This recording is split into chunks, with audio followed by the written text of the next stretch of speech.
Swastiastu. Kita dari Weda Pusana Ashram ya mengucapkan selamat atas suksesnya Mahasabo yang pertama di Santa Bana Griyo Payu Santa Bana. Terima kasih, Tuhan sudah memberkati kita semua dan dilancarkan. Mudah-mudahan apa yang kita lakukan hari ini, pembentukan pengurus, dirahmati oleh Tuhan dan bisa mencerahkan umat di seluruh Indonesia. Ini kami itu semua. Oh ya, terima kasih. Kalau pendapat saya itu tentang Mahasabo yang dilakukan oleh WPA itu kan hanya untuk pergantian pengurus, ya. Tapi saya lebih menyoroti kepada produk-produk kolektifnya yang banyak itu tidak melakukan dikse parikse, ya, tanpa melalui dikse parikse. Itu adalah perbuatan atau tindakan bukan menegakkan dharma namanya itu kalau sudah ada buktinya tidak melakukan dikse parikse itu. Jadi tidak taat terhadap keputusan Sabut Pandita tahun 2005. Bahkan mengurus surat-suratnya itu belakangan gitu ya. Sampai ada juga yang sudah keluar dari Weda Posana gitu. Jadi banyak gitu ya. Itu pendapat saya. Jadi bahwa WPA ini adalah produk kolektif dia. Dia kan mengejar target sebanyak-banyaknya untuk membuat Sulinggih dengan buku pedomannya yang mewajibkan itu kepada seluruh anggotanya minimal 10% dari sesari yang dia peroleh itu disetorkan ke WPA pusat. Ya, tahu sendirilah artinya itu sudah merupakan bentuk MLM dan aturan daripada Weda Posana. Dan kebanyakan Weda Posana itu kan asalnya dari Bhakta Sai Baba yang mentuhankan manusia, si Kribo itu. Iyalah, kita di Indonesia kan dilarang ya menjadi, saya contohkan dengan agama sebelah itu yang mengaku-ngaku menjadi nabi ya sudah bermasalah. Ini malahan kita memuja manusia ya, bukan kita ya, artinya di WPA ini ya semuanya itu. Jadi memuja manusia sebagai Tuhannya.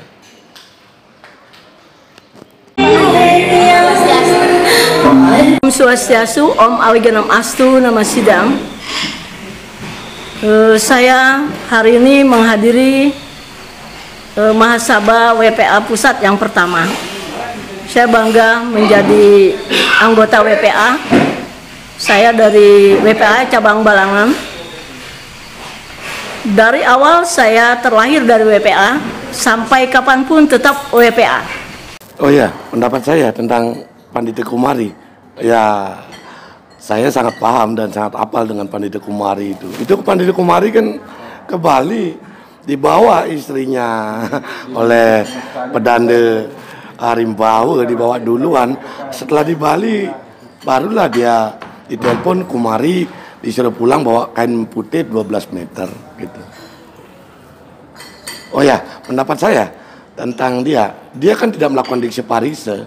Ya, jelas itu Pandita abal-abal lah. Sudah ada pernah saya telepon dia panjang lebar, saya bercerita sama dia. Saya katakan dia itu bukan pandita yang sah. Karena apa? Tidak taat dengan keputusan Sabut Pandita yang tahun 2005. Itu kan wajib dikse parikse di PHD setempat. Dia kan tidak ada dikse pariksenya gitu. Ya, terima kasih ya. Kesan-kesan kami yang kami simak dari awal sampai pelantikan tadi luar biasa. Acara berjalan dengan lancar, sukses sesuai harapan kita semua dan hasilnya disepakati oleh semua. Oh ya, mengenai pertanggungjawabannya, dia kan belum jelas itu pertanggungjawabannya. Ya, pertanggungjawaban dari WPA itu anggota-anggotanya itu kan banyak amburadul itu secara administrasi. Ya, bahwa di Indonesia itu kan tidak boleh adanya diksi kolektif. Ya. Bagaimana bisa dia kan mengembas sekali ngebahas itu 9 orang, 11 orang dalam satu tanggal itu. Itu namanya dispute politik. Ya pasti sih, yang jelas. Ya bubarkan aja lah WPA itu. Terpilihnya pengurus yang baru, kemudian pengurus yang lama sudah mempertanggungjawabkan semua kegiatan dan luar biasa kegiatan yang dilaksanakan oleh pengurus yang lama. Yang tidak ambil pusing dengan setiap orang yang memiliki pandangan tertentu terhadap keberadaan Weda Posana Ashram. Yang penting kami memiliki keyakinan kami melakukan kebenaran, kami melakukan kebaikan. Jadi kami bukan orang-orang preman, jadi kami bukan orang-orang kumpulan orang-orang yang jahat atau perusak, tidak. Dan bukan kumpulan orang jahat, tapi kalau melihat dari membaca lontar siwe sang yang siwe sesana itu, bahkan orang yang disiram air kencing saja tidak boleh jadi seorang sadake, seorang disite, itu seorang wiku tidak boleh untuk siwe dan Buddha. Tapi bagi mereka ya sah-sah aja, mereka itu semua bisa. Walaupun pernah melakukan kejahatan, setelah keluar dari penjara itu masih bisa.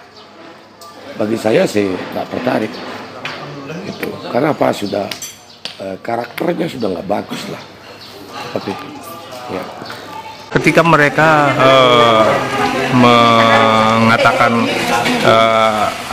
Weda Posana Ashram adalah perusak, itu hanya mereka orang-orang yang tidak paham, orang-orang tidak mengerti tentang Weda. Orang mengerti aja tidak paham tidak tentang Weda Posana Ashram sudah mengatakan sesuatu yang buruk terhadap Weda Posana Ashram. Sastra menyatakan sastra putam Weda datam, mana putam sama caret. Pahami sastra dulu baru berbicara. Jadi saya tidak heran karena mereka yang membuli, membenci terhadap kami, terhadap Weda Posana, karena mereka hanya itu yang punya, hanya bulian yang mereka punya, hanya cacian yang mereka. Jangan lupa, diri kita lah cermin. Ketika kita selalu berkata-kata buruk terhadap orang, selalu memfitnah orang, selalu berpikiran negatif terhadap orang, kita perlu bertanya itu, diri kita kah yang ada yang tidak beres tentang diri kita itu.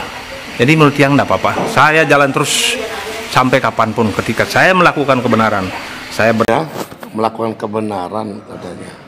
Kalau dibilang melakukan kebenaran, keputusan Sabu Pandi itu yang mewajibkan di Separise, kenapa tidak dijalankan? Apa itu menjalankan kebenaran? Memang umat Hindu ini dianggap bodoh, apa? Tidak berani menyampaikan hal kebenaran. Itu kan Anda itu asal ngomong aja. Jangan anggap Cening itu nggak tahu sastra. Bisa sekarang bisa belajar, saya tahu tentang Pediksar. Buktinya saya hafal. Anda sendiri itu apa? Diksa seorang suami istri hanya satu orang. Ayo, itu namanya menjalankan dharma? Enggak lah. Ya, memang seperti itu adanya. Jadi walake berani berbicara. Tanpa ada walake, siapa yang akan bilang Anda sebagai sulingge? Itu. Kalau tidak sesuai dengan aturan yang ada, tidak menjalankan dharma, asulingge namanya. Paham? Saya berpikirnya positif saja. Apapun yang kita alami ini tidak lepas daripada hukum karma. Kalau memang karma saya harus mati, mati akan terjadi. Kalau tidak akan mati, diapakan pun tidak akan mati. Begitu juga kalau kita diomongkan negatif, kalau kita kenyataannya tidak negatif, malah kita akan terpromosikan itu oleh beliau-beliau itu yang mengatakan negatif, karena masyarakat akan menilai. Jadi kita di Weda Posana Ashram tidak perlu menutupi diri, ya. Kita biarkan orang-orang tahu bahwa kita itu melakukan hal yang terbaik untuk diri kita masing-masing anggota WPA. Dan kita tidak merugikan siapapun, itu merupakan statement atau slogan kita, ya. Kita boleh melakukan apapun yang kita lakukan yang kita tidak merugikan diri sendiri dan siapapun. Biarkan Tuhan akan menilai, dan Tuhan sedang menguji kita dengan permainan beliau. Saya kira itu. Oh, sekretaris menganggap tidak ada yang dirugikan. Kenal dengan keputusan Sabu Pandita 2005. Itu wajib di Separise. Dan seorang Sulingge Pandita tidak boleh bekerja aktif. Anda masih bekerja aktif. Kan pernah berdebat sama saya dah. Nyebut saya Hindu apa? Oh, Hindu apa? Aku Hindu Nusantara, Hindu Dharma. Anda Hindu apa? Ajaranmu di buku pedoman Weda Posana apa ajarannya? 4 atau 5 pilar. Salah satunya terakhir apa? Ahimsa. Itu ajaran Sai Baba itu. Sai Baba adalah Tuhan katanya panggil aku Allah, panggil aku Yesus, panggil aku Krishna. Dan carilah Tuhan yang bisa langsung berhubungan, langsung berbicara dengan Tuhan. Nah, itu yang Anda sembah. Manusia yang mati di rumah sakit, Anda anggap Tuhan? Aduh, kasihan deh lo.